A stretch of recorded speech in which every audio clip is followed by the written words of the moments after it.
We're here in world number 2. That was such a long journey. Well, for people on YouTube it would have been a day, for us it was seconds. Well, a couple of days, I think. At this point, the levels start to get spread more and more far apart, but I'm not going to worry about doing them in order, because that's a little bit too OCD, and, we're on a schedule here. But World 2, do you guys have any fond memories of World 2 that you want to share with our loving audience?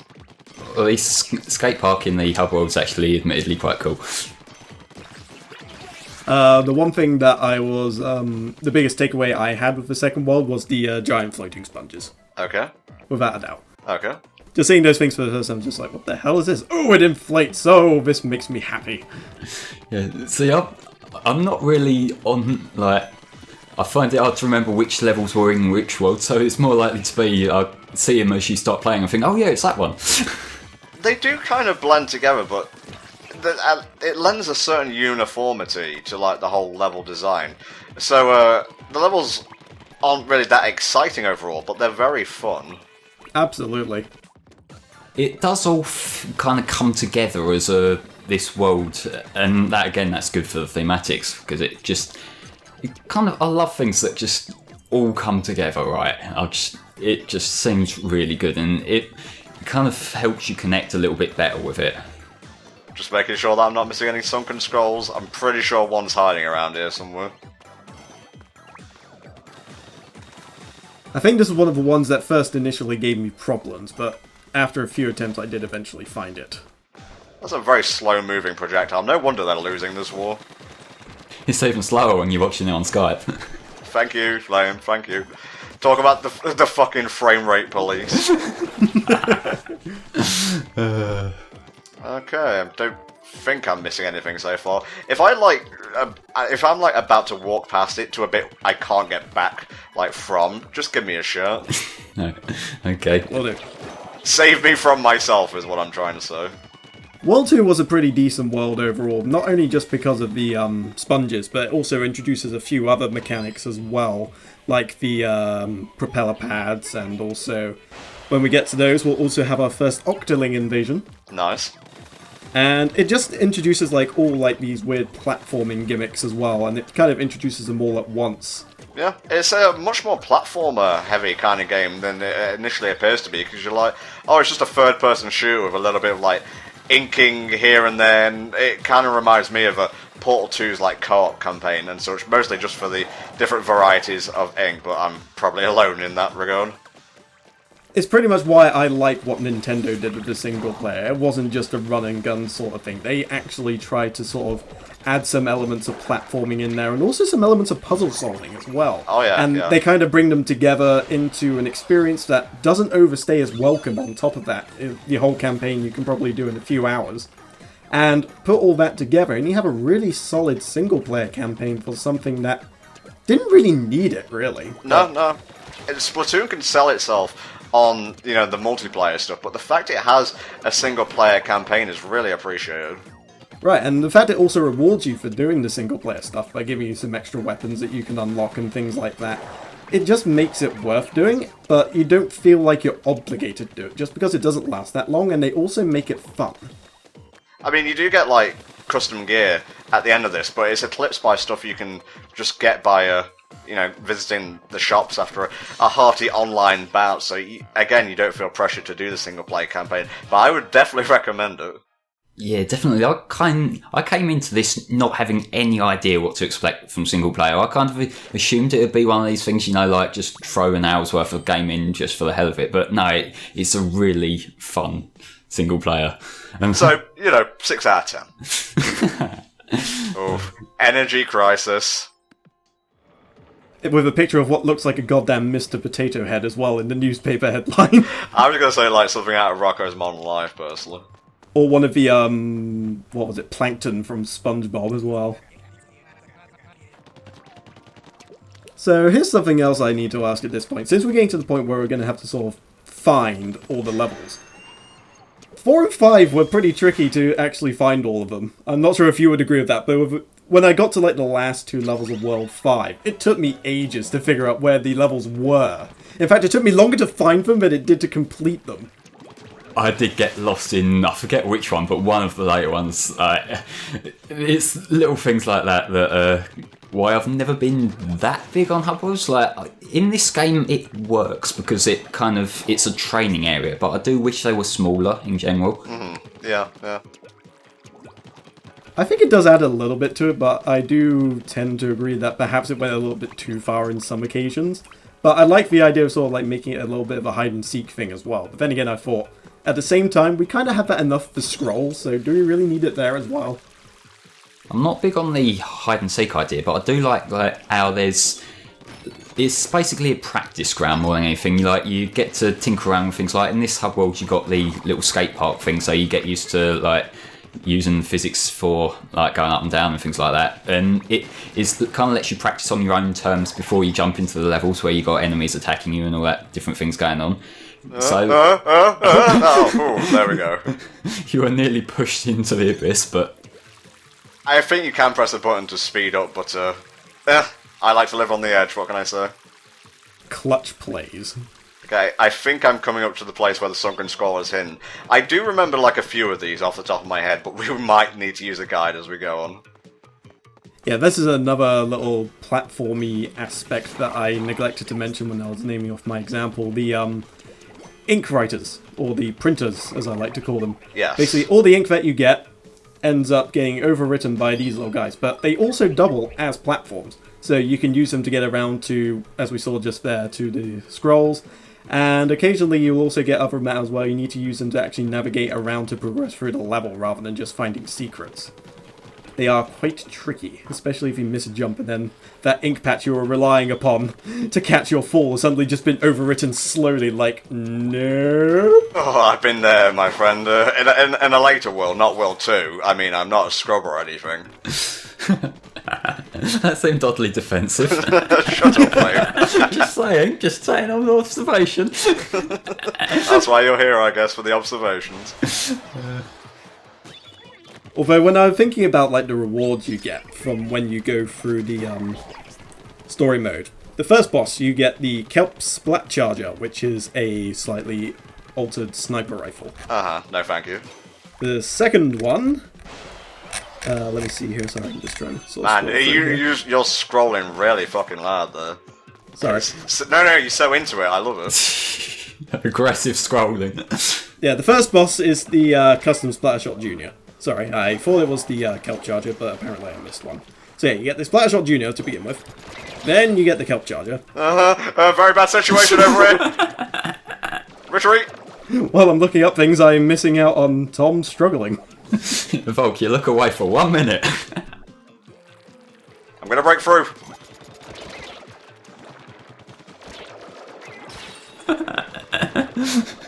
The proest of strats, do it. Surprise! I was a scrub all along. And as you turn around and give them the middle finger, you claim your prize, Zapfish. That was kind of pathetic. I apologise for that. I panicked. Oh no, it's fine. It adds a little bit more drama to the entire playthrough. It'll be cool, don't worry. Yeah, I'm sure. This is working great. We can make a movie out of this someday. I'm sure it'll give people a lot to talk about. Going back to what the prizes are, the third boss is where you get the Aerospray MG and RG, and that's usually where people just give up and go straight into multiplayer, because that weapon is insane. Yep. Well, what's the non-golden one? That's the one I tend to main. That's the MG version. Okay. The RG one, I think, has ink mines, whereas the MG version has the Seekers. I was pressing the non-jump button. I'm such a squid scrub. See, level 4's all the way over here. Yeah, you're not even gonna accidentally run into them in order by any means, are you? It's just they're there somewhere. You could just imagine that they're thinking, they'll never find it all the way up here. You could just imagine if the Inkling was afraid of heights. That'll just be it. Just nope, can't do this. Afraid of heights. It's just well, we win then, I guess. The fourth boss drops something called the New Squiffer, which I vaguely remember also being some sort of long-ranged snipery type thing, where it's not quite a sniper rifle. Yeah, stay as far away from charges as possible, to be honest. It's going to be like a rapid-fire assault rifle. Although, there was a major update recently, which I still haven't had a chance to play, because I've either been like dealing with Nintendo phone stuff or editing. Boo-hoo, I have to play video games, and I can't play other video games, I guess.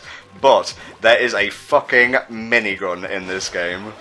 There have been many good things said about the minigun, but oddly enough there have been even more good things said about the bucket. In fact, the bucket has become a mainstay in a lot of ranked people's setups, just because it's that good. I couldn't get the hang of the bucket when I tried it, but then I didn't really spend too much with it. I'm very creature of habit with guns. Like, I've realised it's a lot slower than what I'm used to, so I went back to what I was using. But it's that kind of thing where I had a similar reaction with the paintbrush when that first came about as well. It's like, I play with it for a bit, think, no, I can't do this, and then loads of people get really ace at it, and like, okay, it's me. Yeah, I had that. I first tried out the paintbrush during like the first or second splatter day. Started off really, really bad with it. Got a little bit better, and then some splatter days after that, somebody called Volmis came along and just absolutely trounced us all with the ink brush, and I'm just like, yeah, that should be how it's done. The thing with the paintbrush is I don't think it adapts the best to the turf wars. It's more one that I see people getting really a lot of use from on ranked, because like when you got that one where you got to go like paint up the base and that, it's like you can just leave your trail behind and then you can quickly get back to that whenever you die, so you don't waste as much time, which is always really useful. I think actually I do have to disagree with that, just because the normal ink brush has the spraying thingamajiggy. I forget what the actual name of it was called. The roto sprayer, I'll call it, just because I can't think of the actual name right now.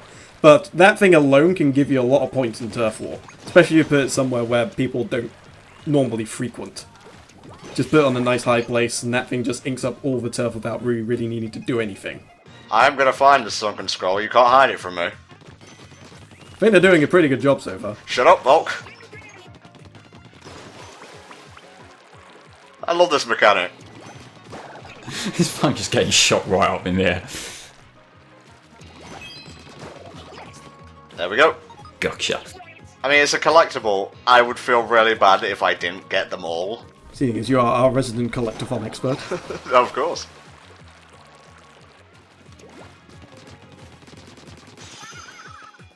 There we go. Banjo-Kazooie hype, by the way. I'm looking forward to that in November. It's okay, we can talk about it. Yeah, that's fine. It should be pretty damn good. It was technically announced at the end of No More Heroes, so there you go.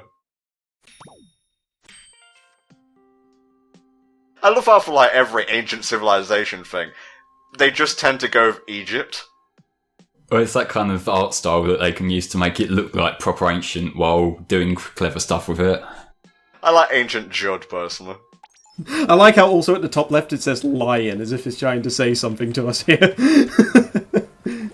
Alright, let's go find more levels. We've got a hub world to get lost in first, Tom, remember? Gotta find the wind key and get 100 rings in well, actually that's being fucking generous. Like, get 400 rings in Casinopolis.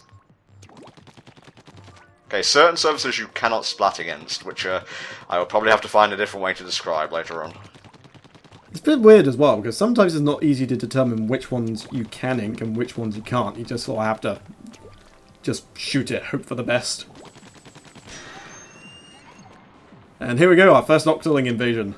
It's about to get real. So what did you make of the Octoling invasions, then? I personally didn't find them all that hard. Not unless you're not particularly adept at dealing with ambushes and the like. And also, this is a map in multiplayer called Kelp Dome. Love that map. In addition, yeah, it's a pretty damn good map actually. In addition to, you know, getting you ready for online, you know, with like gameplay stuff, it also gives you a sneak peek of, you know, multiplayer maps and so on. I would usually call this like laziness, like, oh, they didn't specifically design a map for multiplayer, they're just taking stuff from the single player campaign, but I actually think this is kind of genius. I will say I'm actually not too keen on this particular map, like in multiplayer, because there's quite a few places that look the same, and that's it. Just I've never really liked areas like that in games. Although I suppose you have to maintain some level of symmetry when it comes to the multiplayer maps, especially, because otherwise it could be perceived as an unfair advantage one side or the other. But I like with the single player, it sort of puts you through like a certain route and tries to change it up a little bit to make it seem different. I suppose this map is probably more offensive in that respect because it's like loads of little walled off sections, so you're spending more time walking around than you would in the others. Well, I'm looking for the sunken scroll right now, so you may have a point there. Yeah, it could be fucking anywhere. Interrogate an Octoling. I think I've killed them all. It's like, quick, send in more Octolings! Run out! What do you mean you run out? do you think they're ever going to use the Octolings? I hope so. I really, really hope so. Because there's already been people who have actually changed around like the save data and the codes to actually make it so not only can they play as an Octoling, but other people can also see them playing as the Octoling. So it's kind of all there. It just seems like they haven't either pushed the button or worked out the logistics of that one yet. But I really hope they do, because I quite like the Octoling design. I suppose it could just be like a scrap thing though, with information left over, because it seems like one of the things, if they were gonna do it, it would have been like a multiplayer thing where you've got one team of the Inklings and the others of the Octolings, and I'm not sure whether they would now change that up in a patch. Maybe not, but one can dream. One can dream. Unless it's one of these things like where they just kind of let you pick and choose, kind of like in Halo 3 where you can either be the Spartans or the Elites. That'd be pretty cool, I suppose. I mean, you don't necessarily really have to, because I mean, multiplayer is usually kept separate from single player, so I don't see any reason why you wouldn't be able to do that. It's just a matter of if Nintendo would think the same way. But I think adding a little bit of variance in the characters in general wouldn't be a bad idea, especially considering the game's a few months old now. I can't remember where the sunken scroll is at all. Octoling Invasion.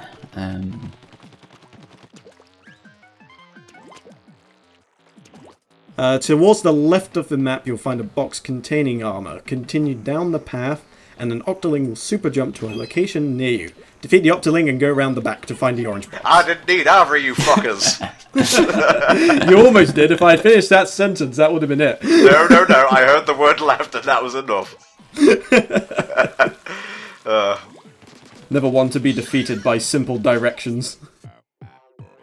Okay, so that was our first encounter with the Octolings.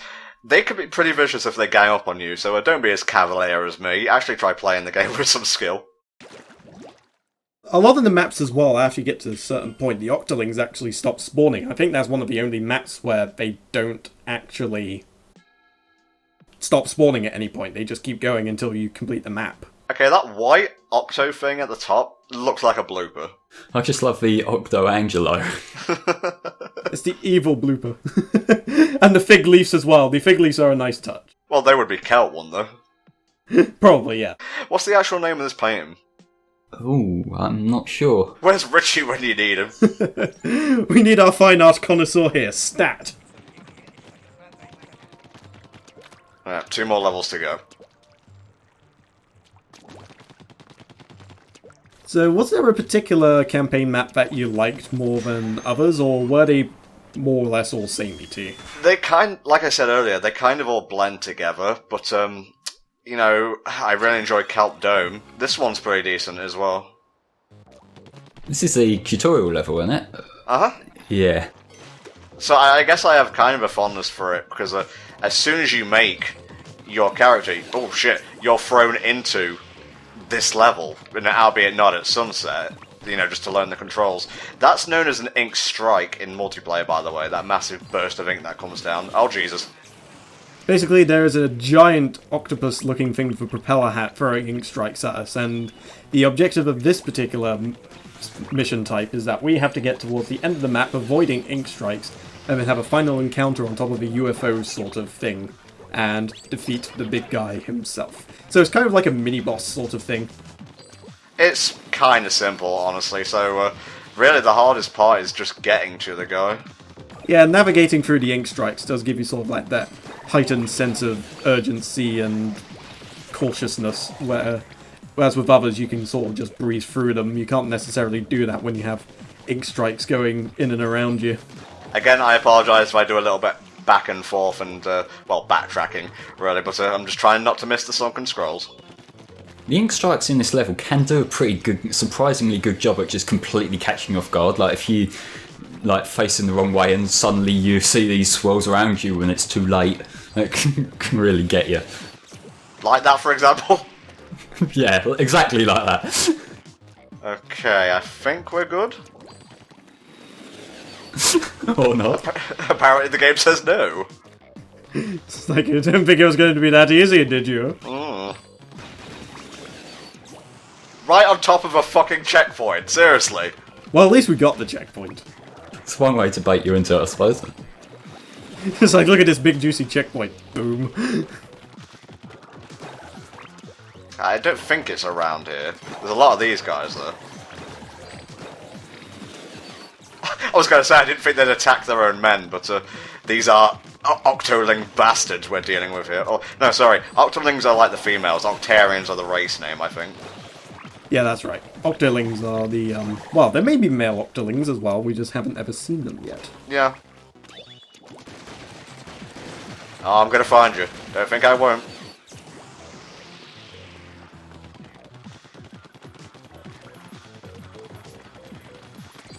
Gonna bait it with so much ink it doesn't know what to eat. The goddamn Roomba. They're so irritating. They're like the trickiest enemy in the game, and they don't actually harm you in any way. They just are complete dicks to you. Okay, this is going to launch me all the way up there, and I haven't found the sunken scroll yet, so can I get a shout out from the team with the info? Let me see here. While desperately avoiding the Octo Strikers' ink strikes and advancing through level 9, you'll reach an area with 3 platforms stacked on top of each other with a bridge to go across to advance further. Yeah. However, if you go around the platforms or just use your squid form to go through the bridge, you will find the 9th sunken scroll hidden in another orange box. Oh, son of a bitch, and I don't think I can actually get back there now. Well, okay, whatever. Looks like we're going to have to do a little bit of backtracking anyway, so... Yes, no, what we're going to do? We're going to do a cut. So, cut! Okay, and it's right fucking there. Goody. Yeah. We got there in the end, that's the important thing. I just basically reset, so the kelp thingamabob, or the zapfish I should say, it's gonna be a real one. Yeah, don't accept any imitations here, kids. None of those Chinese bootlegs here. We only accept the finest premium quality zapfish. Oh, baby, a triple. Not a quadruple, though. I draw the line, though. Yeah, let's not go too far into that meme. Get wrecked.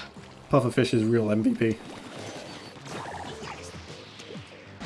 Alright, let's take this guy down. These ones don't tend to be very difficult, although they do kind of throw curveballs as you encounter them later on down the line.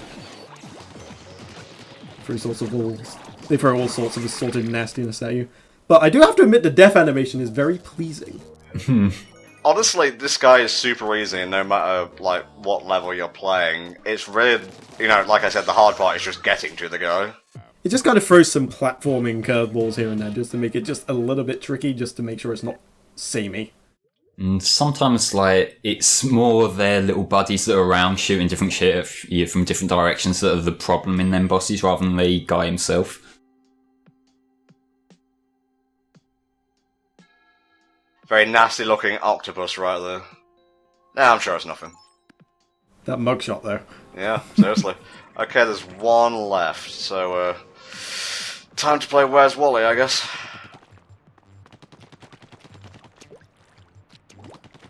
Yeah, these get much more ridiculous later on, so, don't worry, there'll be many more hiding and seeking to come. No, I'm letting the side down. I imagine if Tom was somewhere in this universe, he'd just bring a whole bunch of tea bags, find every kettle, and just go, block! Oh, this level. This one I definitely needed a guide to find the sunken scroll, and I know exactly where it is. So we're not going to have any more fucking cuts in this part. Yay! And this is where the sponges come in. Such a, like, goofy mechanic, but it makes sense, really, if you think about it. Expand sponge.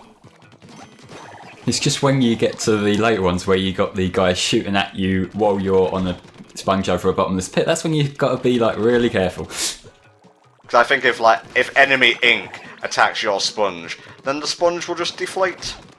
It does shrink gradually depending on the power of the shot. So if somebody throws a bomb, that thing's shrinking to practically naught just instantly. And I think some of those come in like stage 4 or 5, but those things can get very, very tricky, especially when you're having to navigate across several of them in rapid succession. I've got to ask, why does it, like, from a physical point of view, why does it, like, shrink when it gets hit by a different colour ink? Like, surely all ink should expand it with how it works. Maybe it's like anti-ink. Because, like, the whole idea is that, like, the colours of the ink are meant to be somewhat opposites of each other, like blue and pink and yellow and whatever the hell it is. So I guess maybe they're sort of playing into that a bit. No sign of the sunken scroll yet, but we'll get to it, don't you worry. Curious to see where it is now you built it up. Oh, yeah. Yeah, I very nearly missed my chance there. I can see why that would really throw you off. That's nearly a kind of dick move there. Yeah, because if you just like, oh, I'm trying to beat the level as fast as possible, and you do that, you can't get it back. The whole opening to this level teaching you need to expand the sponges. Okay, now you mustn't expand this sponge. What you're meant to do, which I very nearly cocked up, is let either of these guys, or both, I guess, shrink this thing down and then just go through the hole. I just... clutch, I think, is the word I'm struggling to find here. That's what I mean about the getting more clever about how they hide it. They don't necessarily just hide it behind you or anything like that. They just hide it in a way that you sort of have to think a little bit differently in order to get it. Like, they don't give it to you for free. Yeah. You have to work for your prize. Now, these sections are ones where I get like really antsy and really have to make sure I've killed all the things flying around before I make like jumps properly, and that I get so nervous over these sections. Who would have thought you'd have an anxiety attack over Splatoon? My mind is quite impressive in its own ways. The anxiety attack realizing that the ink does not come off in the wash. Yeah.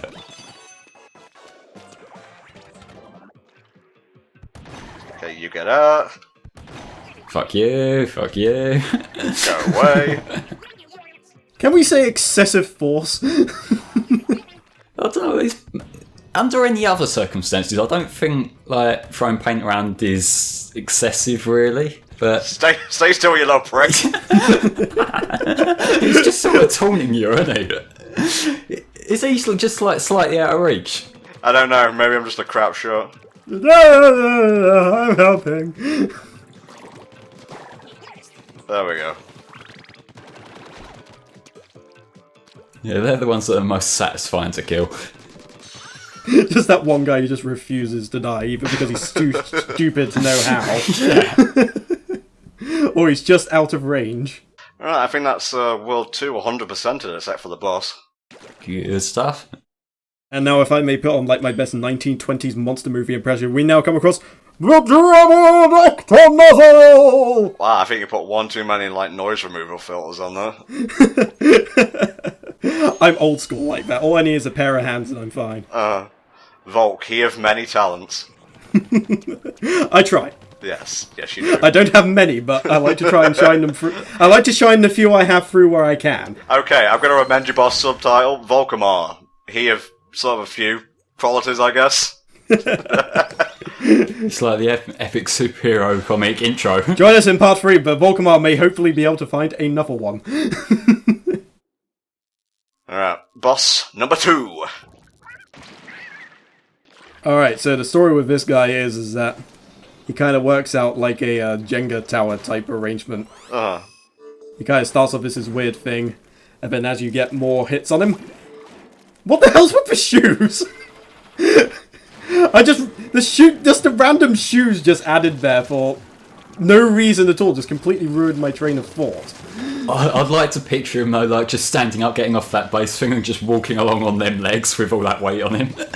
No, the thing I'm imagining is just him humming to himself. Get it, and I called him, heard the song of mine, and another baby child is born in the ghetto.